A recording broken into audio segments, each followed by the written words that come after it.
38-year-old Brenda Schaefer was missing. Although many leads were covered, anything that came up, it was followed, it was tracked down, usually to a dead end. Trapped in a love affair that was spinning out of control, she had decided to cut things off with her boyfriend. We just kept exhibiting these very controlling behaviors that were getting worse and worse. But just before the breakaway, she dropped out of sight permanently. Ultimately, offenders like this, they prey on people, though. They do strike when you don't expect them to.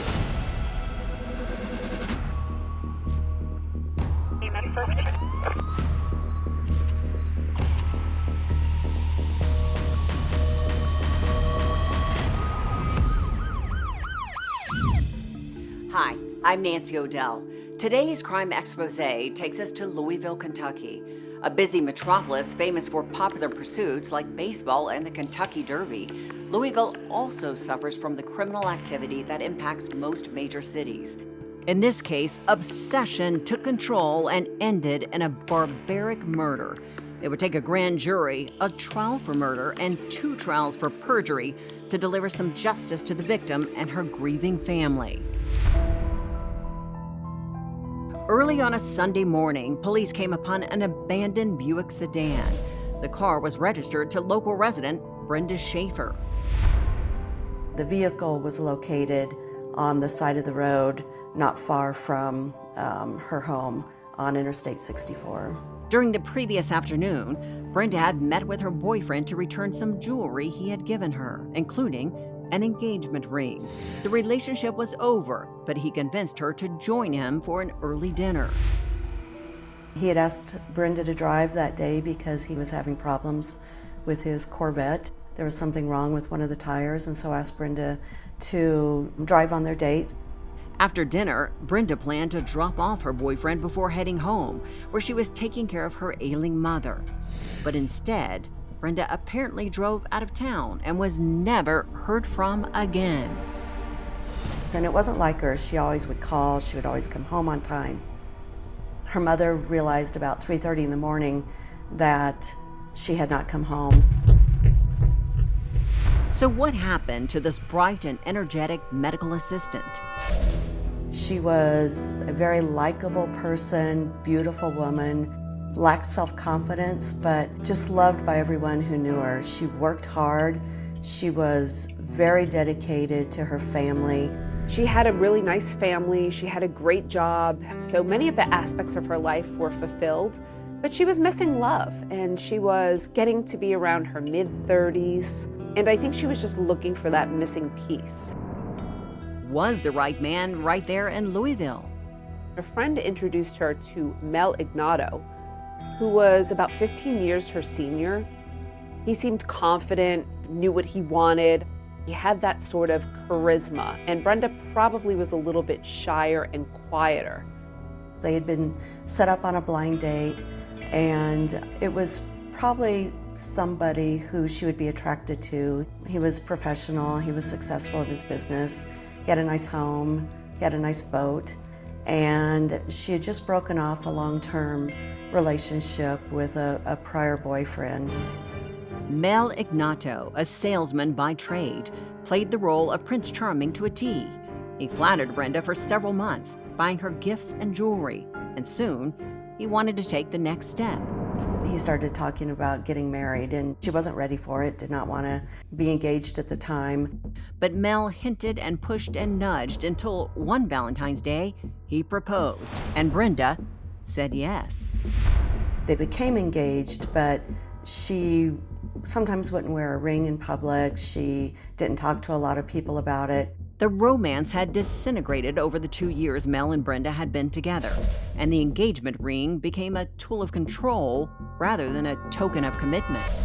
Just became more and more controlling, not letting her see her friends, not letting her go out with anybody without him knowing where she was. She had to call and check in with him at the end of each day.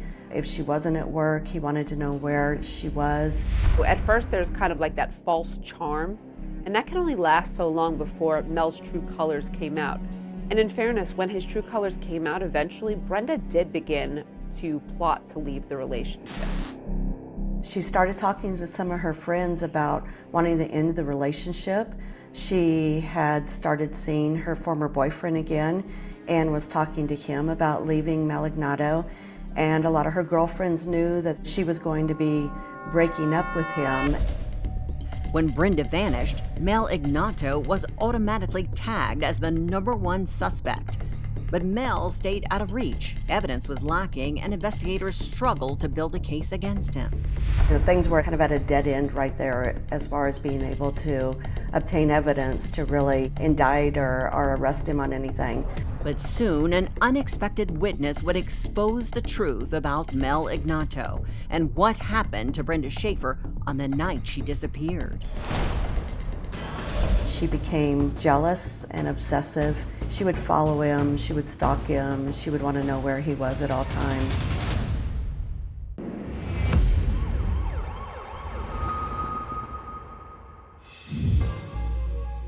Was Mel Ignatow involved in the disappearance of Brenda Schaefer? Maybe. Although there was nothing to charge him with, there was also nothing to absolve him, at least not yet. As investigators gathered more information, a sharper profile of Mel Ignatow began to take shape. He liked to make up stories about himself. He embellished about who he was. So he had this need to be admired, a need to be adored. He very much liked to be the center of attention. He was a narcissist. He was very controlling about everything, whether it was the cleanliness of his house, what they did on dates. Very manipulative and could be charming. He used that to control people who probably lacked confidence, especially women. Lacking the evidence to nail Ignatow to the wall, the police suggested that he appear before a grand jury, hoping he would say something that might incriminate himself. Mel Ignatow couldn't resist the urge to testify in front of the grand jury. Now, he didn't have to do this, but he has an ego, and they knew that they could kind of pander to this ego. So Mel finds himself in front of a grand jury, and of course he does not admit any wrongdoing in Brenda's case. He says that he loved her and that he would never have harmed her. Then he makes a critical error in judgment. He mentions an ex-girlfriend, Marianne Shore. And this led police and prosecutors to become curious about Marianne. She met Mel while they were working at the company where he was employed as a salesman. She took care of his children. She was a nanny for him and knew his family well. Marianne Shore and Mel Ignatow grew close and then dated on and off for a decade. Mel probably was kind to her in ways that were conducive to his needs and maybe something that she hadn't experienced before. Despite their longevity as a couple, their love affair eventually imploded. Later on, as he started dating Brenda, he became less interested in Marianne, and she became jealous and obsessive. FBI Special Agent Deirdre Fike was newly assigned to the Violent Crime Squad in the Louisville field office.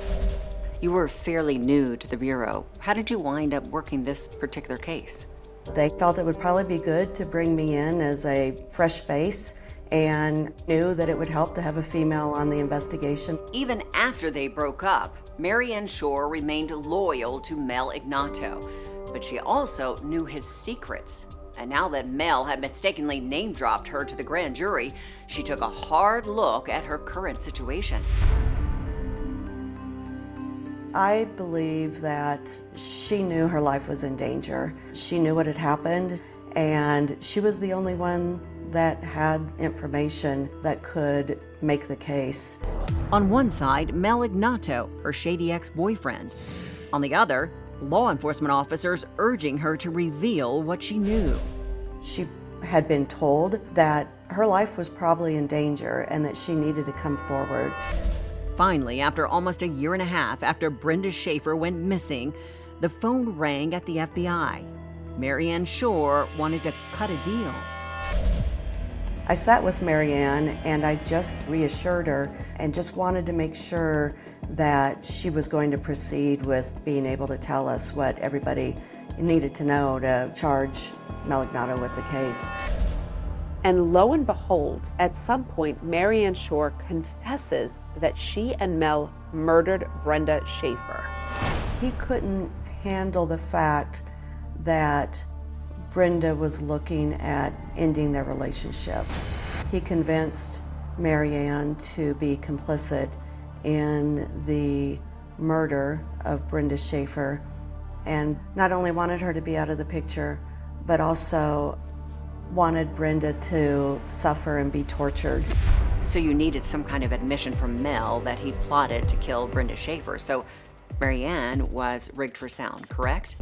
I assisted in getting her wired with a microphone device, and she was instructed with some information about what needed to be said to arrest him on the charges, and the conversation didn't go quite as expected. So the wire didn't capture the conversation you needed.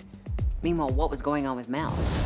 Agents that were assigned to watch Mel Ignatow at his house started to see him packing a suitcase, and because there was reasonable belief that he had the means to flee the country, a decision was made at that time to go ahead and arrest Mel Ignatow. Investigators had to proceed delicately. One miscalculation and a killer could slip right through their fingers, along with any real justice for Brenda Schaefer. Brenda did see the flags pretty early on, and she reacted when she saw them. Unfortunately for her, it was just a little bit too late.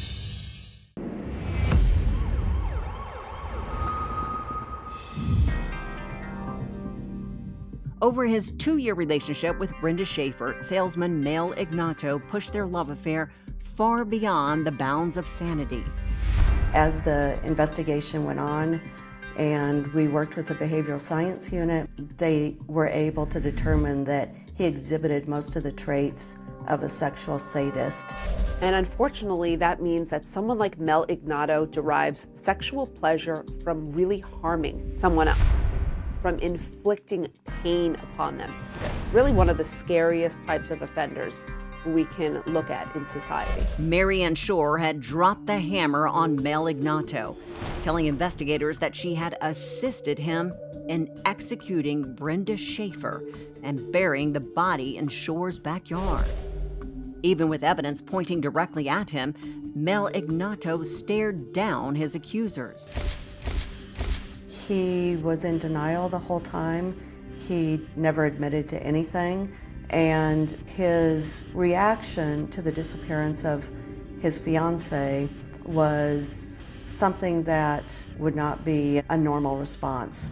The murder trial went off the rails when Marianne Shore, the key witness for the prosecution, delivered testimony so cold and nonchalant that people wondered if she had killed Brenda Schaefer. In the end, Mel Ignatow was acquitted. So Mel Ignatow was a free man. He was acquitted, and he seemingly had not a worry in the world. But 6 months later, in the house that Mel had sold to pay his legal bills, a carpet installer uncovered a plastic bag taped inside a floor vent. There was jewelry and there were pictures, rolls of film that were undeveloped. In fact, it corroborated everything Marianne Shore had said, because these were pictures of Brenda Schaefer being raped and murdered. On the night that Mel Ignatow tortured Brenda Schaefer to death, he directed Marianne to snap photos of each move in his twisted game. Those pictures unmasked him completely as Brenda's killer. Mel Ignatow decided that he wanted Brenda to come to Marianne's house for what he described as a sex therapy class. And Mel was obsessed with sex, and he had decided that he really wanted to punish Brenda before killing her. So he and Marianne came up with a plan that they would come to her house where he would torture her before killing her. So what kind of items did he choose for the so-called therapy class? He had a murder kit which consisted of rope and chloroform and shovels, and he and Marianne, and weeks before, went and dug a gravesite in the back of her home. On the night of the murder, after a meal at a nearby restaurant, Mel convinced Brenda to drop in on his friend Marianne Shore, and he put his sadistic plan into motion. They spent 4 hours torturing Brenda prior to killing her. She was tied to a glass coffee table that was in Marianne's house. She was repeatedly sexually assaulted and physically assaulted. Satisfied that he had taught Brenda her lesson, Mel used chloroform to suffocate her to death.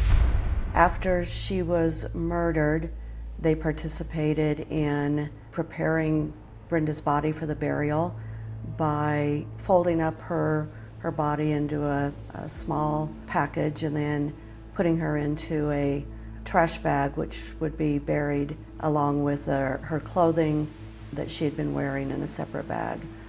Marianne helped him transport her to the gravesite where she was buried, back in the woods behind Marianne's house. Mel Ignatow's guilt was no longer in question, but there was one problem.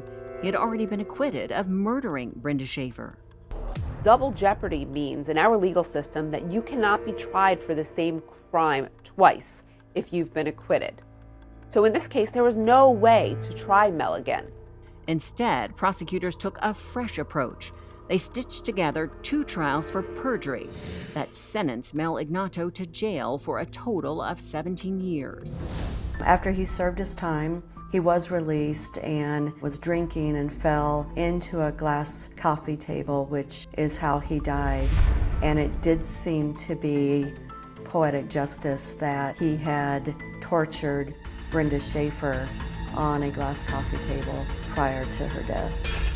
Why didn't Mel Ignatow let Brenda Schaefer go when she wanted to leave him?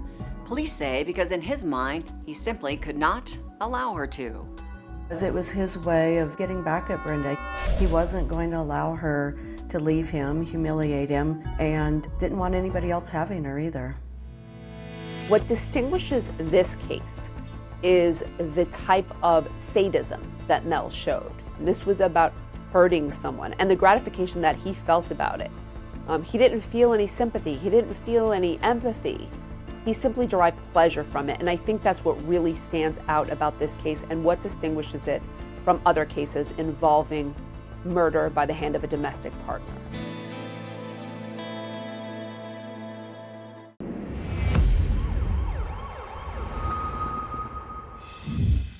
It is a sad truth that behind the veneer of the so-called perfect man might be someone like Mel Ignatow, cruel, abusive, and possibly a killer.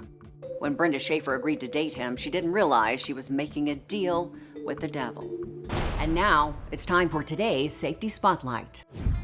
Sadly, leaving an abusive partner can be difficult, even deadly, but help is available. Reach out to a trusted friend, family member, or local domestic violence organization for support and housing resources. Avoid communicating or meeting with an abusive ex if possible. If you must meet with them to exchange items or for custody purposes, consider doing so in a public location like a police station or fire department.